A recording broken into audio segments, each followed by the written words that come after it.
गीता 18 के श्लोक नंबर 62 में भगवान स्वयं कह रहे हैं कि अर्जुन उस परमेश्वर की शरण में जा जिसकी कृपा से परम शांति व शाश्वत स्थान अर्थात सतलोक को प्राप्त होगा।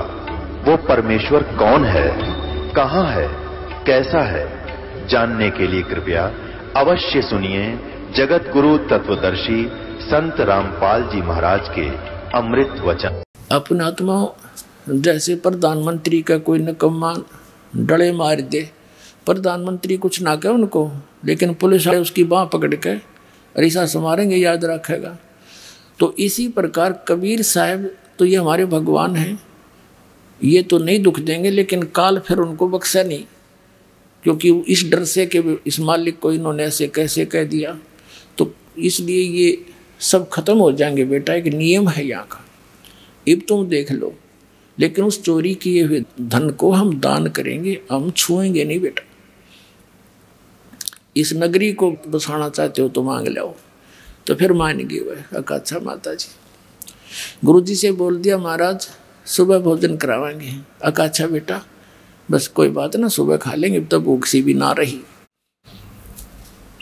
अब कहने का भाव ये है कि दोनों पिता पुत्र चोरी करने चल पड़े। एक सेठ का जाकर वो उसमें सुराख कर लिया, अंदर घुसने का पाट ला लिया, सेंध ला दी उसमें।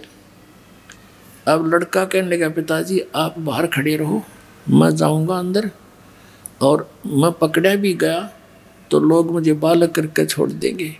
आप पकड़े गए तो इस सेठ का यहाँ के नवाब तक नाता है, आपको बहुत भयंकर सजा दिला देगा। सम्मन बोला बेटा अरे तू तेरे को ये सजा दे दी तो मैं कैसे जीऊँगा ना, मैं जाऊँगा, मैं तो मर जाऊँगा, पर तुम मैं आटा फेंक दूँगा तो लेकर भाग जाना। तो सम्मन से वो नहीं मानना कि ना पिताजी मैं मेरे रहते तुम कैसे जाओगे। ऐसे कहते कहते अंदर घुस गया। सम्मन ने कहा बेटा थोड़ा सा लेना, 3 सेर, इससे ज़्यादा नहीं। अब लड़के ने अपनी फटी पुरानी चादर में आटा अंदाजा सा डाल लिया, 3 सेर, और बांध के गांठ चालन लग गया। बढ़िया जाग गया, वहीं सोया था। अब वो निकलने लग गया, उस सुराख के अंदर से पीछे तो पैर पकड़ के घसीट लिया, और इतने वो लड़का उस आटे को फेंक गया बाहर को। अब सेठ जी ने देखा, अरे तुम भगत को आओ और चोरी करो, देख पाटेगी ना बोल तुम्हारी। तब उसने कहा लाला जी जोर तो क्यों बोल रहे हैं, 3 सेर आटा लिया मैंने, हमारे गुरु जी आ रहे थे, हमारे को किसी ने मांगा दिया नहीं, तेरा उधारा दे देंगे। और अच्छा वो गुरु जी चोरी कराते हैं, और तेरे की पता चला उसकी लड़का वो चोरी कराने आते हैं। अब सेऊ ने सोची देख अब यह और बात बिगड़ेगी, गुरु जी को भी सजा दिवाओगे तो बड़े नकम्मे आदमी भाई। उधर से फिर सम्मन लेकर आटे को गया। नेकी ने पूछा पुत्र कहाँ है। उसने बताया कि वो तो लाला जी ने पकड़ लिया और बांध दिया खंभ के। अब नेकी ने क्या सोचा कि देख कैसा जुल्म होगा गुरु जी के साथ, लोग लड़के ने पहचानेंगे कि ये सम्मन का लड़का है, और फिर यहाँ आएंगे न्यों कहेंगे ये इनके गुरुजी चोरी कराते हैं। तो वो क्या कहने लगी कि तू वापस जा, और ये चक्कू ले जा, लंबा सा करद थी इतनी लंबी हो रही है वृक्ष काटने की। नो बोली जाकर लड़के का सिर काट लिया। एक बात बाहर करने के बहाने बाहर गर्दन निकलवा लिए और सिर काट लिए। फिर सेठ इस बालक ने घर नहीं रखे, घर पे छान मना होगा किसी का, किसका सही सिर किसका है ये सब। और लाला जी घर रखे को ना कि मर्डर का केस लगेगा उस पर, तो ऐसे कर दे। वो लेकर कर दो वापस चला। उधर से उस लड़के के मन में यह प्रेरणा कि तो जुल्म होगा, कल गुरु जी को तो सजा दिलाएंगे निकम्मे, और इस कारण से हम बच सकते हैं।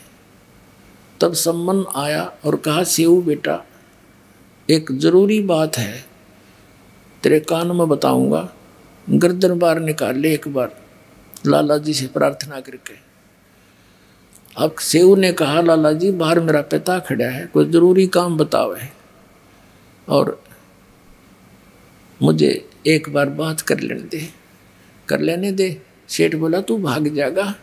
अक नहीं, कसम मुझे मेरे रस्सा ढीला कर दे, पैर पग बांध के हैं, और फिर भाजूंगा नहीं, सिर्फ बात करूँगा। सेठ जी ने सोचा रे कर लेने दे बात, ढीला रस्सा कर दिया। उसे उन्हें बाहर सिर निकाला। अब पिताजी था हाथ पाछे का पीछे रह गया, छुपा रखी थी वह छुरी, करद छुपा रखी थी काटने की, नहीं हाथ उठा आगे को। कुछ देर के लिए सतब्द सा हो गया। तब सेव ने कहा कि पिताजी मेरी गर्दन काट ले, और लाला जी तो गलत बोल रहा है, गुरुजी के साथ आपत्ति कर देगा। अब सम्मन और कोई यहाँ तक कह दिया कि अगर तू मेरा बाप है ना तो मेरी गर्दन काट ले, नहीं तू मेरा बाप नहीं है। इतना कहते उस सम्मन में भी जोश आ गया। बस एकदम तैस में आकर लड़के का सिर काट के और चोटी तो पकड़ ले गया। अब लाला जी ने देखा पापा छन घसीटा तो सिर नहीं उसका, और डर गया। अब 13/302 का मुकदमा बनेगा। अब उसने घसीट कर उस लड़के की लाश को रातों रात जंगल में बाहर जाकर, एक पजावा होता था, पजावा ये कुम्हार लोग पहले ईंटें बनाते थे, उसके ऊपर चारों तरफ वो खड्डे से होते थे मिट्टी खोदने के, उसमें डालाया। अब जब वो संबंध सिर लेकर घर पे आया, नेकी ने कहा कि कर ले, कहाँ ठीक है, रख दे इसको, अलमारी में रख दे और वापस जा। नेकी बोली वापस जा, लाला जी उस लाश को घर नहीं रखेगा, वो किधर बाहर घेर का होगा। और उसकी घसीट देखकर, उसकी लकीर देखकर, लाइन देखकर जाना तो चिन्ह के साथ साथ उसने जाकर देखा, सचमुच लाला जी तो घसीट कर ले जा रहा था। कच्चे रास्ते होते थे पहले। लाला जी तो आकर घेर के डाल कर उसको, और अपना जो सुराख था उसको बंद करके, और उस पर रेत डात छड़क के ऐसा कर दिया जैसे कुछ नहीं हुआ था। बैठ गया भीतर। वो उसको लड़के की शव को उठा लिया रातों रात। ऐसे सारे प्रोसेस में उनको सुबह हो गया, यानी घंटा 1.5 घंटा रह गया सूर्य उदय होने में, घंटा का। वो लड़का ला के शव डाल दिया कोठे में पिछली साइड में, और ऊपर फटे पुराने कपड़े डाल दिए, और अलमारी में सिर रखा था लड़के का, कपड़े में लपेट के। अब नेकी बोली मैं खाना बनाती हूँ, गुरुजी को कह दो जी भूख लाग रही होगी आपको, भोजन खा लो, और भोजन खा के ही चले जाएंगे, जनता किसी ने पता नहीं लगेगा। अब क्या हुआ, भोजन बना दिया, सम्मन ने प्रार्थना करी, 3 पात्रों में डाल दिया। 3 जने थे, परमात्मा थे, 2 उसके सेवक थे उनके, और बैठ के जैसा भी बोरी बारी थी आसन डाल दिया। परमात्मा ने कहा बेटा इनको 6 जगह कर दो, सारे बैठ के इकट्ठा खावांगे। अब सम्मन ने सोची अब बात खुलेगी, गुरुजी को पता लग गया थी रोटी नहीं खाएंगे, घर पर लाश और ईट खाना कैसे खाएंगे, ये तो बहुत बुंडी बनी भाई, हम तो फिर अधूरे रह गए, वो जो नहीं करवा सके परमात्मा को। अब उसने क्या किया, 500 में डाल दिया, 500 में, और बैठ के परमात्मा ने कहा एक और, इसी को 1 में और बनाओ, इसी में से 5 बनाओ, 6 बना दो। तो सम्मन ने कहा जी बच्चा तो कहीं खेलने गया होगा, पता नहीं कब आएगा, अकना मैं जो कहूँ ऐसे कर दो बच्चा। अब उन्हें कर दिया। तब परमात्मा ने आवाज लगाई कि आओ सेऊ जी मिलो, ये प्रसाद प्रेम, बेटा सिर कटा करें चोरों के, साधों को न तकसेम। कहते हैं सेऊ जड़ पे शीश चढ़ा और बैठा पंगत माही, नहीं निशानी गर्दन के वो सेवक नाही। माता पिता ने कुर्ता टाटा के देखे गमीज का गला कि वो ये लड़का है। अंदर जाके देखा वहाँ वो रक्त पड़ा था, बोरी खाली पड़ी थी, वहाँ सब नहीं था, और लड़के के निशान भी नहीं, और अपना हाथों काट रखा। कहते नहीं गरा गर्दन पे यो ओ सेवक नाही। बोलो सतगुरुदेव।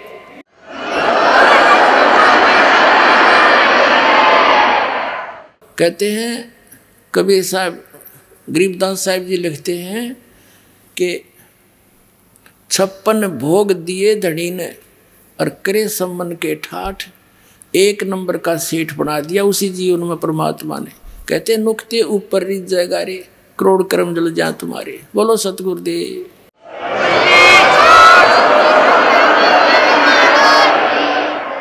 अब सम्मन के मन में ऐसी चोट लगी कि हे भगवान, जब मेरे धन होता मन पुत्र नहीं काटना पड़ता। हे भगवान, मेरे पास धन होता मन बेटा नहीं काटना पड़ता। उसके बाद एक सदमा सा हो गया। तो परमात्मा ने उस कारण से उसको धन दे दिया और साथ में ये भी कहते रहते थे, बेटा यो धन अच्छी चीज नहीं, नेकी और शिव। उनका तो बात आ गई समझ में। उन्होंने तो उस धन का की तरफ ध्यान नहीं रखा, अपना मोक्ष चाहा। वो दोनों तो मुक्त हो गए। अब सम्मन के रहेगी कसरवा। अगले जन्म में फिर वो 9 शेरवा का बादशाह बनाया, राजा बना अगले जन्म में। उससे अगले जन्म में फिर अब्राहिम सुल्तान अधम बलख बुखारे का राजा बना। फिर जाके परमात्मा ने फिर वह हंस पकड़ा। अरे निकम्मे, मैं कितना ज्ञान दिया करता, तो फिर वहीं का वहीं रह गया।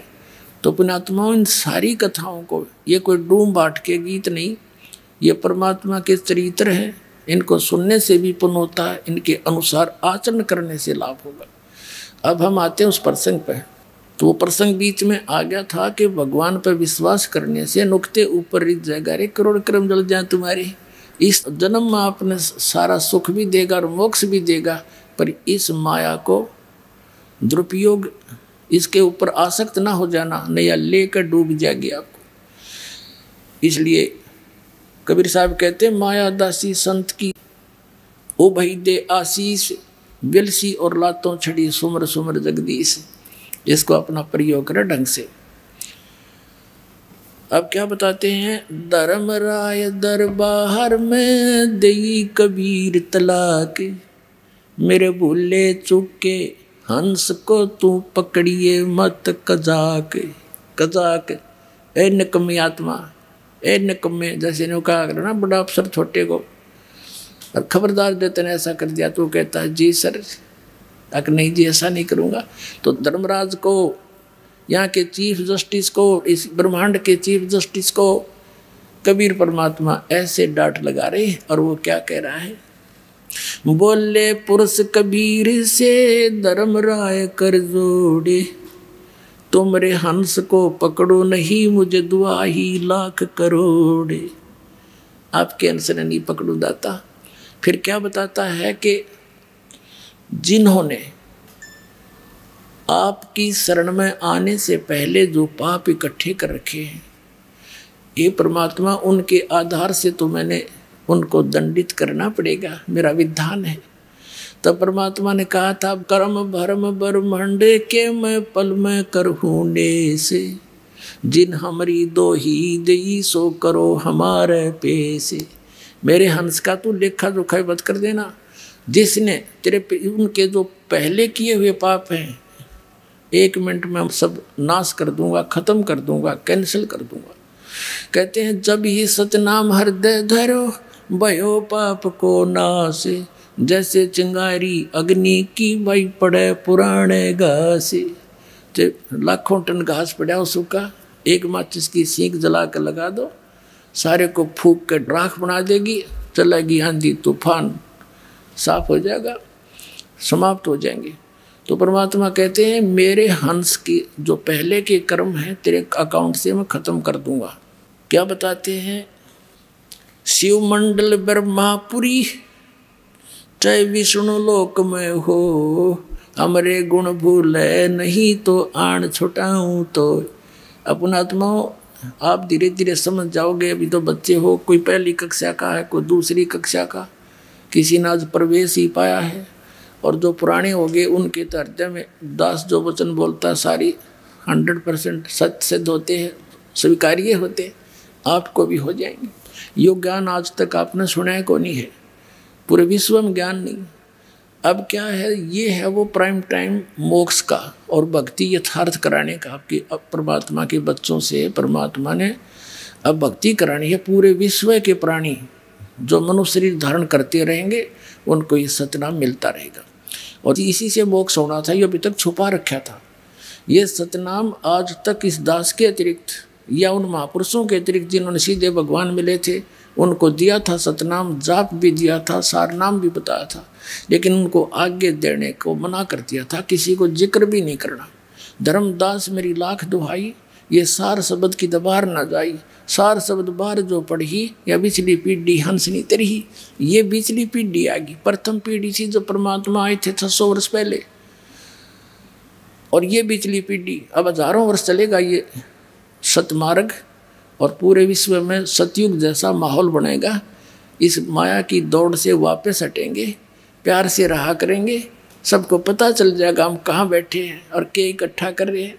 जब भगवान को खोजते किस लिए हैं कि वो हमें सुख दे, हमें निर्धन को धनी करे, तो फिर ये भगवान मिल गया क्यों ना करेगा, वो गुण उसके अंदर विद्यमान है। तो फिर हमें विश्वास होगा, रोज सुख होंगे तब विश्वास भी होगा। सुख जब होंगे जब हम दृढ़ रहेंगे, भगवान को छोड़कर अन्य किसी की उपासना नहीं करेंगे, नियमित रहेंगे, सारे सुख आपको डेली दिया करेगा, न्यारे न्यारे पल पल पर आपको दिखाएगा कि ये मैंने सुख दिया है, ये मेरा किया हुआ काम है, तुम्हारा यहाँ पृथ्वी पर नहीं हो सकता था। तो फिर क्या होगा, तो ये वो समय है, और इस समय में आपको वो तीनों टाइप का कंप्लीट कोर्स मिल गया। प्रथम मंत्र,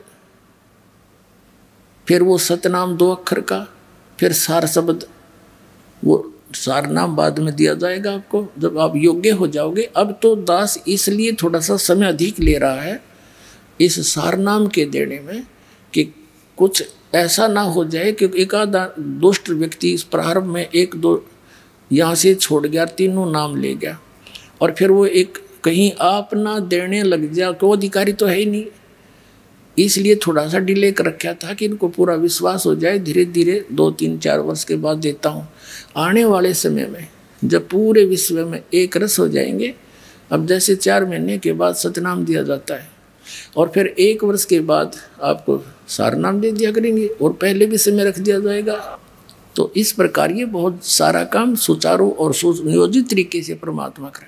तो अब जो आप पार हो जाओगे, आप तो गए सतलोक में, और जो पार नहीं होंगे, जो पार नहीं होंगे वे महामार खाएंगे। वो कैसे मार खाएंगे, जैसे आप प्रथम मंत्र जाप करते हो जिसमें फर्स्ट एंड लास्ट मंत्र छोड़ के बीच के 5 मंत्र हैं, ये यहाँ के इन प्रधानों की मजदूरी है, इनके सत्र का ये भक्ति धन है। तो इस जैसे गणेश जी का मंत्र आपको दिया जाता है, विष्णु जी का लक्ष्मी जी वाला मंत्र दिया जाता है, और इस सावित्री ब्रह्मा जी वाला, और शिव और पार्वती वाला, दुर्गा वाला, ये मंत्र आपको दिए जाते हैं। इनके कुछ अंश तो आपको यहीं पर यहाँ मिलते रहेंगे, देंगे यही, लेकिन देंगे आपके इस भक्ति के धन के प्रतिफल में। फिर आपके पास इनके अकाउंट में, इनके बैंक में घना धन बच जाएगा, आपका पार नहीं होता है। तो फिर ये क्या करेंगे, पहले आप जाओगे गणेश जी के लोक में, वहाँ अपना सारा पुण्य उसके सत्र का खत्म करके फिर आपको भेजेगा ब्रह्मा जी के लोक में, वहाँ देवता बन जाओगे। वहाँ पुण्य खत्म करके फिर जाओगे विष्णु जी के लोक में, विष्णु जी के उस मंत्र का कमाई आपकी खत्म हो जाएगी। फिर जाओगे शिव के लोक में, वहाँ गण बन जाओगे देवता। स्वर्ग में, वहाँ स्वर्ग है, उनके अलग से रेस्टोरेंट है, और वो आपसे चार्ज करते हैं। जैसे रेस्टोरेंट वाला किराया न्यारा लिया करे और खाने का न्यारा उसमें दुगना तिगना जोड़ के आपसे लेता, ऐसे वहाँ ये रेस्टोरेंट है इनके। फिर वहाँ ख़त्म होने के बाद दुर्गा जी के लोक में, वहाँ देवता बनोगे, और जब आप हो जाओगे कंगाल, आपको नरक में, नरक से पीछा छुटकर फिर आपको पृथ्वी पर कई 1000 वर्षों तक, और फिर सतनाम का जो रह गया और सार नाम की कमाई आपको मिल गई, वो नहीं पार हुई। ये नहीं है कि सार नाम मिल गया पार हो गए, अंतिम सांस तक मर्यादा में रहोगे तब पार होगे। तो फिर उनको उसके लिए इस काल ने क्या कर रखा है, इस ब्रह्मलोक के अंदर, एक ब्रह्मांड में नकली सतलोक, अलखलोक, अगमलोक, अकैलोक बना रखे। तो आपके उस भक्ति धन को वहाँ नाश करवाता है। तो इस प्रकार वो प्राणी तो हजारों युगों तक नीचे नहीं आवेगा, कति चूस के उसको भक्ति धन नष्ट करके थोड़ा बहुत बचे हुए को यहाँ पटक देगा, फिर यहाँ पृथ्वी का राजा बन जाएगा, फिर नरे पाप कमाओगा और फिर गधा बन जाएगा। तो यह विरान माटी होगी जो ईब फिसल गया। तो सावधानी बरतियो और चलो सतलोक में। बोलो सतगुरुदेव।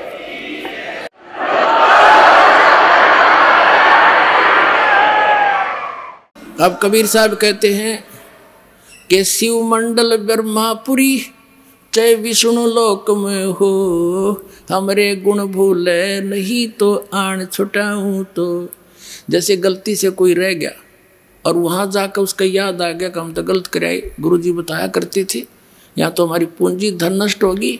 अगर वहां भी आप पुकारोगे मालिक को, कहते वहां से भी छुटा लाऊंगा तुमको और पुनः फिर भक्ति प्रारंभ करा दूंगा। इतना समर्थ है ये परमात्मा। बोलो सतगुरुदेव। अब आज के जो सत्संग का निष्कर्ष ये है पुण्यात्माओं, समर्थ का शरणाग हो, रंग होरी हो, कदे न हो एकाज राम रंग होरी हो। तो इस समर्थ की शरण में रहना आखिरी सांस तक आपके 101 पीढ़ी पार होगी, ये लिख लेना बेशक। बोलो सतगुरुदेव।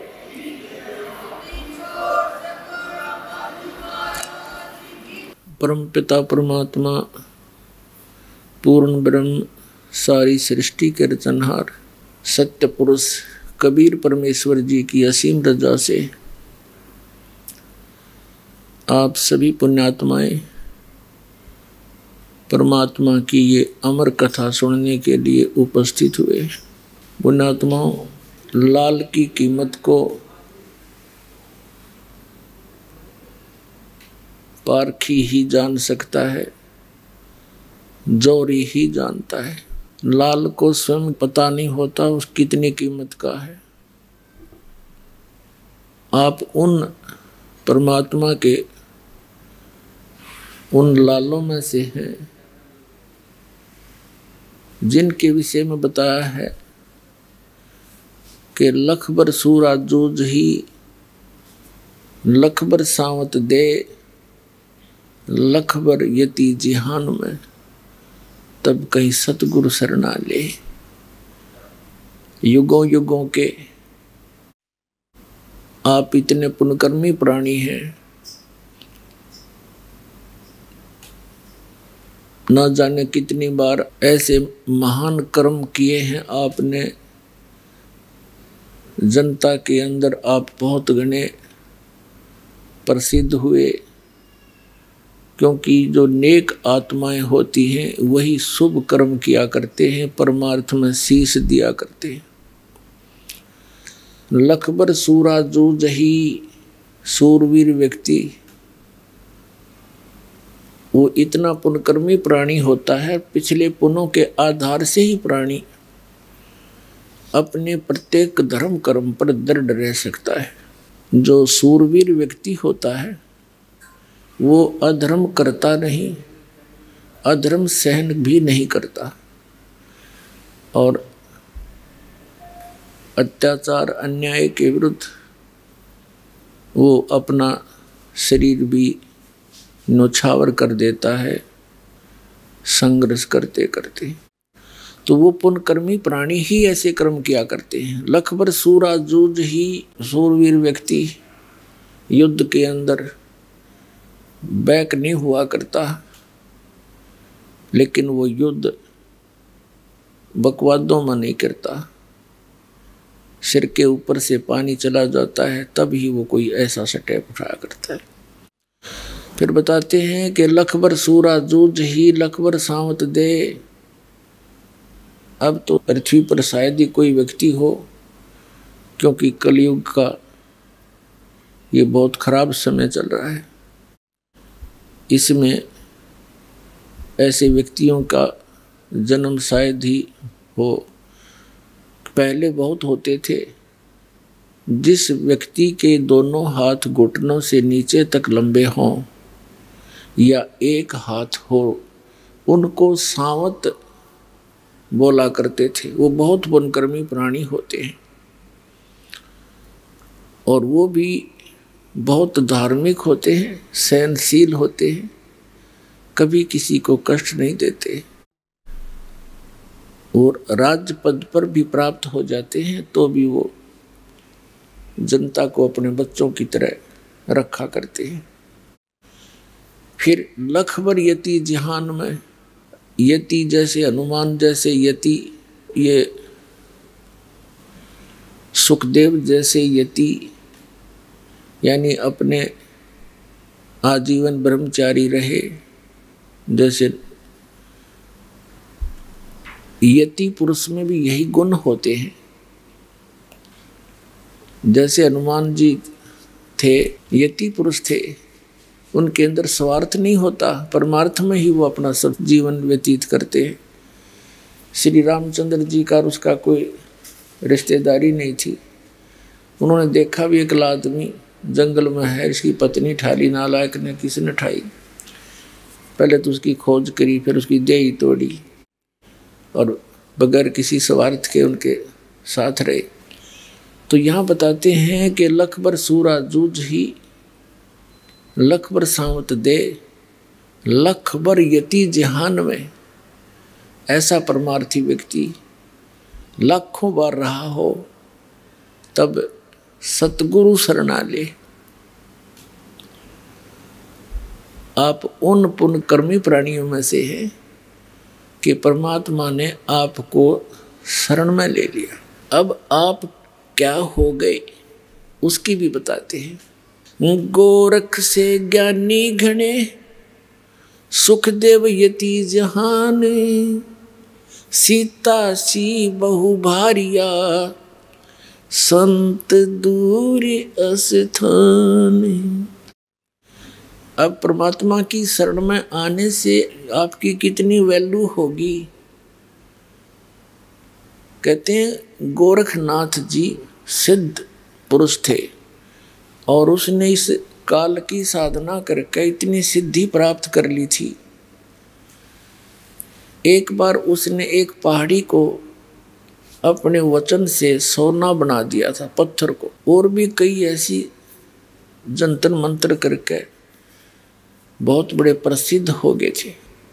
तो परमात्मा मिलते हैं अच्छी आत्माओं को, जैसा कि आपको बहुत बार बताया है वेदों में। ऋग्वेद मंडल नंबर 9 सूक्त 86 के मंत्र 26 और 27 में, ऋग्वेद मंडल नंबर 9 सूक्त 82 मंत्र 1, 2, 3 में,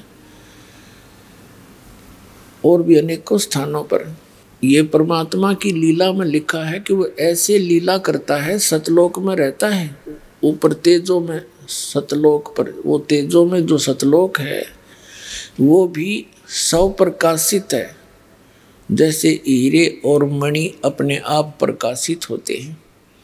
वो एक भूमि है, एक पृथ्वी है सतलोक, और उसमें वहाँ परमात्मा रहता है एक बहुत बड़े गुम्बज में, बहुत बड़े, और सिंहासन पर विराजमान है, मनुष्य सदृश है, सिर पर मुकुट है, ऊपर सफेद छत्र है दाता का।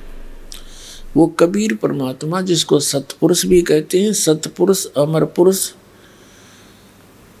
और परम अक्षर पुरुष, परम अक्षर ब्रह्म, ये तो इनकी पदवी के नाम हैं और उनका वास्तविक नाम, शरीर का नाम कबीर है, कबीर देव, कबीर साहब। जैसे अपने देश के प्रधानमंत्री जी का शरीर का नाम अन्य होता है, प्रधानमंत्री, प्राइम मिनिस्टर, ये उनकी पोस्ट के नाम होते हैं। तो वहाँ ऐसे रहता है और वहाँ से चलकर आता है, गति करके आते हैं, अच्छी आत्माओं को मिलते हैं और उनको फिर अपनी यथार्थ जानकारी देते हैं, जहाँ से हम आए थे वह वापस जाने की, इस गंदे लोक से जन्म मृत्यु के रोग को कटवाने की वो जानकारी स्वयं देते हैं। तो वो परमात्मा ऐसे ही अच्छी आत्माओं को मिलते हैं। गोरखनाथ जी को मिले। गोरखनाथ जी पहले तो गोष्ठी कह रहा था, मैं ज्ञान चर्चा करेंगे। जब परमात्मा ने उसको ज्ञान चर्चा के लिए जब शुरुआत की तो परमेश्वर ने अपनी जानकारी देनी चाहिए कि मैं परम अक्षर ब्रह्म हूँ और मैं अविनाशी हूँ, या गोरखनाथ के गले नहीं उतरी। तब गोरखनाथ जी ने कई और अटपट किया, परमात्मा ने उसको हर प्रकार से फेल करके फिर अपनी शरण में लिया। तब गोरखनाथ जी ने परमात्मा की शरण ली थी, कबीर परमेश्वर की, और परमेश्वर से ज्ञान प्राप्त करके इस ज्ञान के आधार से, और परमात्मा ने उसको सतनाम दिया था, सार नाम नहीं दिया, क्योंकि वो तो अंतर्यामी है। वो जानते हैं कि कौन बिगाड़ कर सकता है कौन नहीं। जैसे आदरणीय धर्मदास साहिब जी को ये कंप्लीट मंत्र दिए थे, सार नाम भी सतनाम भी और प्रथम मंत्र भी। आदरणीय नानक साहिब जी को, आदरणीय मुल्कदास साहिब जी को, आदरणीय दादू साहिब जी को, आदरणीय गरीबदास साहिब जी गांव छुरानी जिला झज्जर वाले को, आदरणीय घीसा दास जी साहिब गांव खेकड़ा जिला मेरठ उत्तर प्रदेश वाले को, इनको तो कंप्लीट कोर्स दिया था, लेकिन इनको सख्त हिदायत दे दी थी कि तुमने आगे किसी को सतनाम भी नहीं देना है और ना ही ये सार नाम की झलक किसी को बतानी नहीं, क्योंकि आने वाले जो समय हमारा सही है, निर्धारित समय, ये निर्धारित समय है बिजली पीढ़ी का।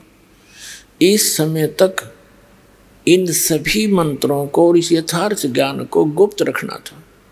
नहीं तो ये काल ने कहा था कि कलयुग में मैं तेरे नाम ते, सतलोक और सचखंड के नाम ते और कबीर और अमर पुरुष के नाम ते मैं अनेक पंथ चलाऊंगा, और उन पंथों में ज्ञान तो कहेंगे वो सतलोक और सचखंड का, और नाम देंगे सारे काल के, तो ये सभी के सभी मेरे ही जाल में फंसे रहेंगे। ऐसी व्यवस्था कर दूंगा जब तुम आओगे कलयुग में, क्योंकि काल ने कबीर परमात्मा से एक प्रार्थना करके वचन प्राप्त किया था कि 3 युगों में, सतयुग त्रेता द्वापर में जीव कम ले जाना परमात्मा। और परमात्मा को भी मालूम था कि जब तक ये जीव घना दुखी नहीं होलेगा तब तक ये भगवान नहीं ढंग से बच सकता। और सतयुग त्रेता द्वापर तक पुनकर्मी प्राणी आते हैं, उनको विशेष दुख नहीं होता, ना शारीरिक कष्ट होते हैं, ना किसी चीज का विशेष अभाव होता है। तो फिर वो जो भी साधना कर रहे होते हैं उनको मिलता है पिछले संस्कार प्रारब्ध से सब सुविधाएं, सब सुख, पुत्र पुत्री, सब सुविधा हो जाती है। तो वो ये सोचते रहते हैं कि हम जो पूजाएं कर रहे हैं इन्हीं से हमें लाभ हो रहा है। तो परमात्मा ने जानबूझकर उसको दे दिया था, बालक है ये मांग क्या सकता है, 3 युग में जीव थोड़े ले जाना। मालिक को भी मालूम था कि ये ना करें भक्ति मेरे आड़ी 3 युग में, और कलयुग में ये महादुखी हो जाएंगे। और जो साधना ये कर रहे होंगे इन नकली संतों द्वारा बताई हुई, उससे इनको लाभ होना है नहीं, और पिछले पुण्य इनके हैं ही नहीं, होंगे ही नहीं। कलयुग में तो इतने अमकति सतयुग त्रेता द्वापर से अपने पुण्यों को नाश करते करते यहाँ तक पहुँचते। तब परमात्मा को पता था कि उस कलयुग के बिचली पीढ़ी के समय में ये सभी उस काल के जो फैलाए हुए जाल में सब संतों पंथों के पास घूम फिर कर उनके ज्ञान को सुन सुना कर ये सारे थक चुके होंगे, और सतिथि ज्यों की त्यों होगी। जैसे ये जय गुरुदेव पंथ का प्रवर्तक श्री तुलसीदास जी थे, ये मेरे ख्याल में 70 साल तक सत्संग कर गए, 70 से भी ज्यादा कर गए होंगे। और जब से सत्संग करने लगा, जब से न्यू करने लग गए थे, हम तो छोटे छोटे ही थे जब सुना करते जय गुरुदेव सतयुग आओगा, जय गुरुदेव सतयुग लाओगा। वो सतयुग तो है ना, घोर कलयुग ला गए वह, और आप भी चले गए ब्रान माटी करवा के। अपने आत्मा ना उनकी साधना ठीक, ना उनका ज्ञान कोई भगवान वाला, ना उन्होंने कोई सदग्रंथ धार मान्या। अपनी लोक वेद सुनी सुनाई उस शिवदयाल की दंत कथा से लाखों करोड़ों जीव काल के मुंह में डाल दिए। अब जो दास बताना चाहता उस प्रसंग पर आते हैं कि अब ये जितने भी काल के पंथ थे, काल ने कहा था 12 पंथ करूं मैं साजा, नाम तुम्हारा ले करूं आवाजा।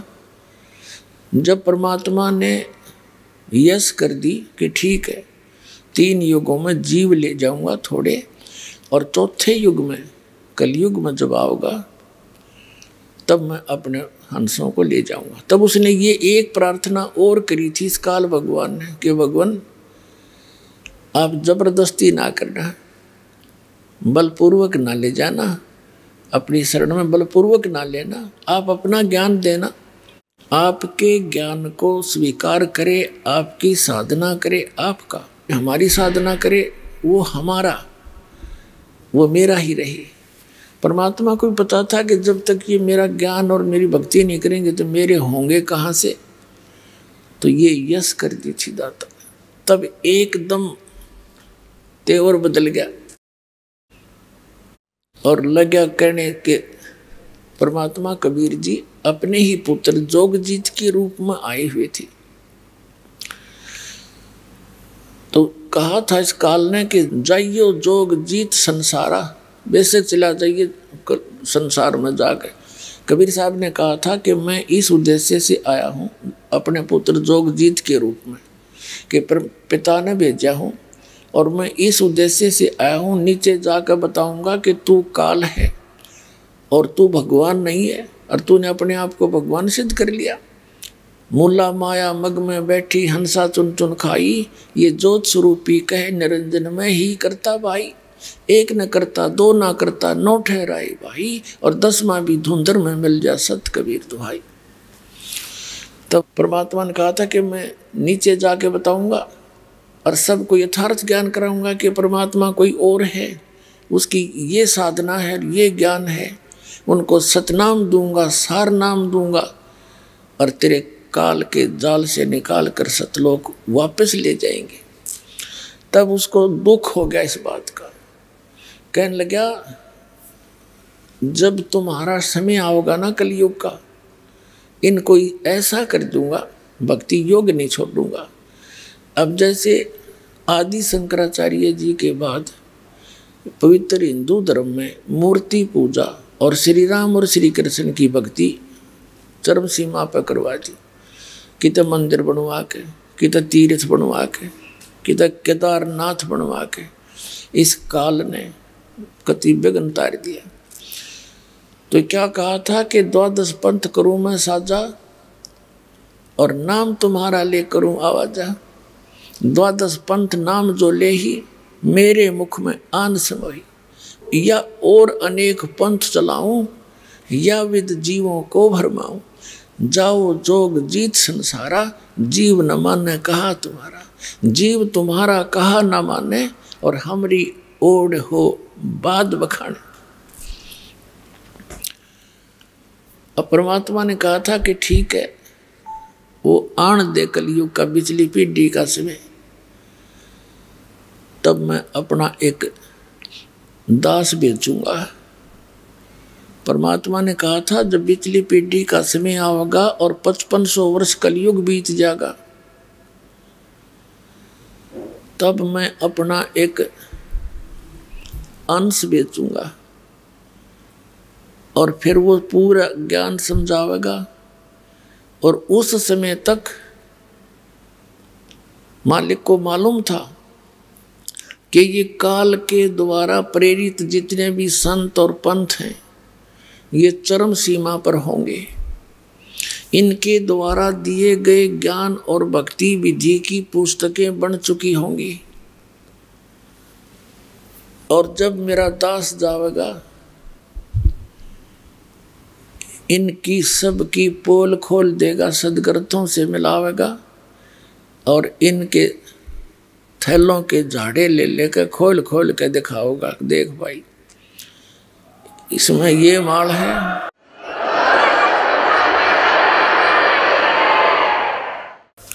असली और नकली की पहचान करा के और मेरे बच्चों को मेरी शरण में लावेगा।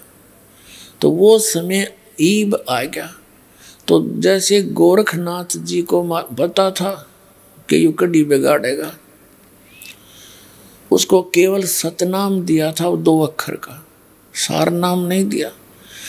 और उस परमात्मा के ज्ञान को लेकर और सतनाम के आधार से उसने प्रचार शुरू कर दिया। और वाह होगी, गोरख जैसा विद्वान नहीं, हम तो इस ऐसे हैं, अर्धी की गांठ लेकर और पंसारी का बोर्ड लगा लेते हैं। तो जिस कारण से आदरणीय गरीबदास साहिब जी कह रहे हैं, परमात्मा कबीर जी से प्राप्त उस संपूर्ण स्पिरिचुअल नॉलेज के आधार से कि गोरख से ज्ञानी गणे, ज्ञान से क्या बात बनेगी जब समाधान नहीं है। गोरख से ज्ञानी गणे और सुख दे यति जहान, सीता सी बहु भारिया और संत दूर स्थान है। कहते हैं गोरख जैसे विद्वान बतेरे पा जाएंगे, अटपट करनी है। और सुखदेव ऋषि जैसे भी बहुत से यति पुरुष मिल जाएंगे,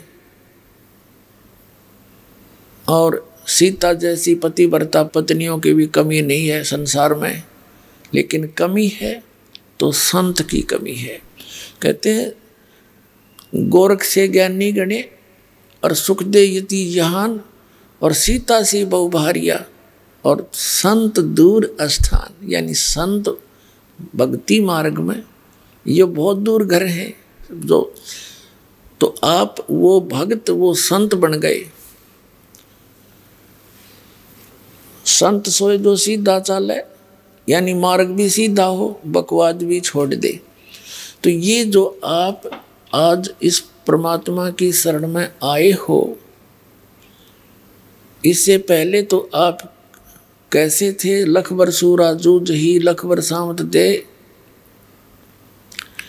और लखबर यति जहान में रहा हो, तब सतगुरु शरण ले, तब ऐसी पुण्यात्माओं परमात्मा कबीर जी की शरण में आती हैं। और फिर क्या बताते हैं कि उसकी जब शरण में आने के बाद फिर आप क्या बन गए?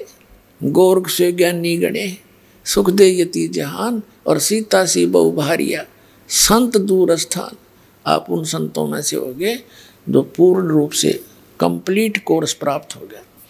तो आपको जो लाभ होगा, आपका जो जीवन सफल होगा, उन महापुरुषों का भी नहीं हुआ जो बहुत महिमा प्राप्त करके संसार में प्रशंसा के पात्र बनकर चले गए। तो आप परमात्मा के उन लाडली आत्माओं में से हो जिनके विषय में क्या कहते हैं,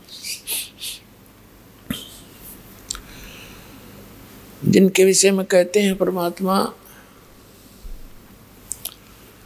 साधों से ती मस्करी ये चोरों नाल खुशाल, मल अखाड़ा जीतेंगे ये युगन युगन के माले।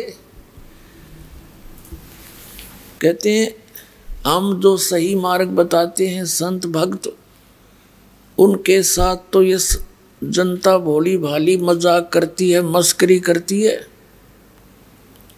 और इन चोरा नाल खुशहाल, ये नकली संत पंथों के साथ कहते हैं मैं बड़े खुश होकर नो श्रद्धालु बने बैठे, कोई ऑब्जेक्शन नहीं। और जब ये बताया जा रहा है कि ये मार्ग गलत है, तुम्हारी साधना गलत, तुम्हारा ज्ञान गलत है, रुक के मार रहा दास की इतने दिन आवाज लगा रहा, 15 साल हो गए, और फिर भी जूना रेंगती उन झूठा के ऊपर विश्वास करें बैठे। और मेरे दास का क्या उद्देश्य है? और नहीं तो ये संत जवाब दें। अगर रामपाल झूठ बोल रहा है, एक शब्द तक है कि दिखा दो और प्रमाण दे दो मैं झूठ बोल रहा हूँ। घेरे बैठी थी, जनता को बर्बाद कर दिया।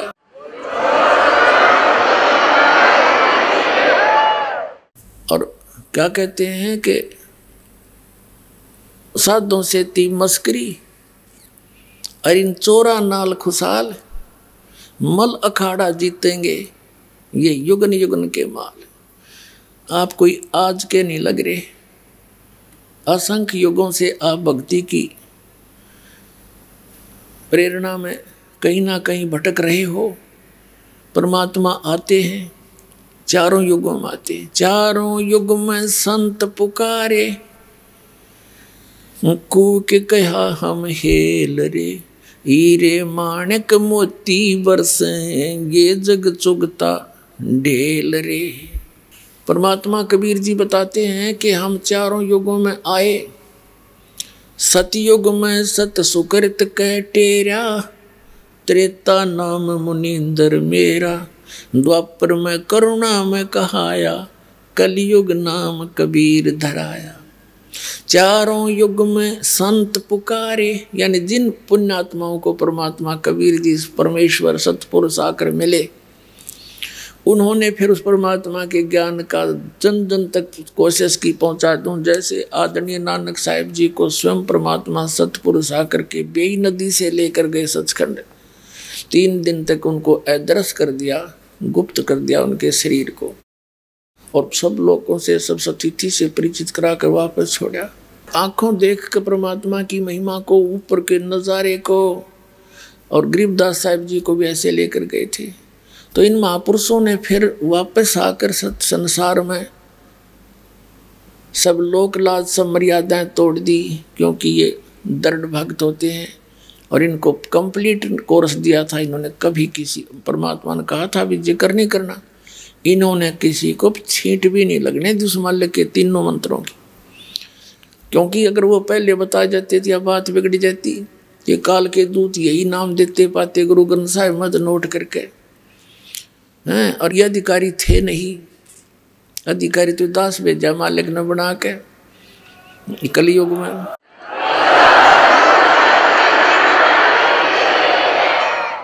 और अनधिकारी से बनाया हुआ पासपोर्ट काम नहीं आवा, पूरा एयरपोर्ट पर जेल में जागा फिर वो। तो ये अनधिकारी थे सारे। तो ये राधा स्वामी पंथ कहाँ से चला, इनके इतिहास देख लो, पढ़ाया था आपको कल।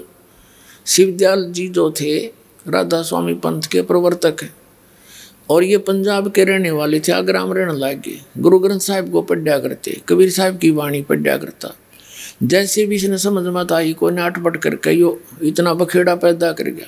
अगर ये गुरु ग्रंथ साहिब में ये मंत्र होते तो यो यही मंत्र चालू कर जाता, और वो अधिकारी था नहीं, क्योंकि उसका कोई गुरु नहीं, और गुरु भी हो तो उस परंपरा से हो। तो यही नाम ये आज दे रहे होते। दास कैसे डिफ्रेंशिएट करता, फिर आज आपको कैसे विश्वास दिलाता ये नकली ये असली। तो उस दिन परमात्मा ने कहा था, धर्मदास मेरी लाख दुआई, एक तो सार शब्द की दबार नहीं जाई, दूसरे कहा था सार शब्द बार जो पढ़ी या बिचली पीढ़ी मेरे हंस नहीं तरही। फिर कहा था धर्मदास मेरी लाख दुआई, ये मूल ज्ञान की दबार न जाए। ये मूल ज्ञान जो दास आपको बता रहा ये है मूल ज्ञान। कबीर साहब ने कहा कि 33 अरब ज्ञान हम बाख्या, ये मूल ज्ञान अभी तक गुप्त ही रखा। इसको गुप्त रखा हुआ था, किसी का छींट नहीं लगने दी। ना कबीर पंथियों को पता, औरों को तो पता होगा कहाँ से इस पवित्र ज्ञान का। और कबीर सागर पढ़े, इनका समझ बनाया कुछ भी। गीता के पढ़ने वालों को गीता का ज्ञान नहीं, वेदों को पढ़ने वालों को वेदों का ज्ञान नहीं, गुरु ग्रंथ साहिब को पढ़ने वालों को गुरु ग्रंथ साहिब का ज्ञान। उसमें कहा क्या जा रहा है। और पवित्र बाइबल के पढ़ने वाले बाइबल का ज्ञान नहीं, वह निराकार बतावें, गॉड इज फॉर्मलेस। और पवित्र बाइबल में लिखा है भगवान मनुष्य दृश्य है, उसने अपने जैसा मनुष्यों को अपने स्वरूप के अनुसार उत्पन्न किया। तो खाक समझा इन सदग्रंथों को। तो दास पर दया करी परमात्मा ने, क्योंकि ये सभी उसी के बच्चे हैं, चिट्टी से लेकर हाथी तक। पूरी पृथ्वी पर जितने मानव हैं ये सभी प्राणी उस कबीर परमात्मा के हैं, और हम तत्व ज्ञान से अपरिचित होकर के न्यारे न्यारे कर दिए इन्होंने। अब हम उसी प्रसंग पर आते हैं कि क्या बताते हैं परमात्मा कि जिन महापुरुषों को परमात्मा मिले उन्होंने इस ज्ञान को कति गुप्त रखा, ये नाम नहीं बताए। जैसे आदरणीय नानक साहिब जी, ये स्वयं वो मंत्र जाप करते थे सतनाम के 2 अक्षर का। आपको बहुत बार दिखाया है, जन्म साखी भाई बाला वाली। जो जन्म साखी भाई बाला वाली हैं, ये एक बहुत प्रमाणित रिकॉर्ड है, क्योंकि भाई बाला जी जो थे नानक साहब के साथ रहे थे, और जो भी उनकी वार्ता जो लीला उन्होंने की वो उसने आंखों देखी लिख रखी। तो समुद्र की साखी में उस 2 अक्षर के नाम का प्रमाण है, और पूरे सिख समाज में उसकी छींट भी नहीं है, क्योंकि उनको सख्त हिदायत थी कि ये नाम अभी किसी को बताना नहीं।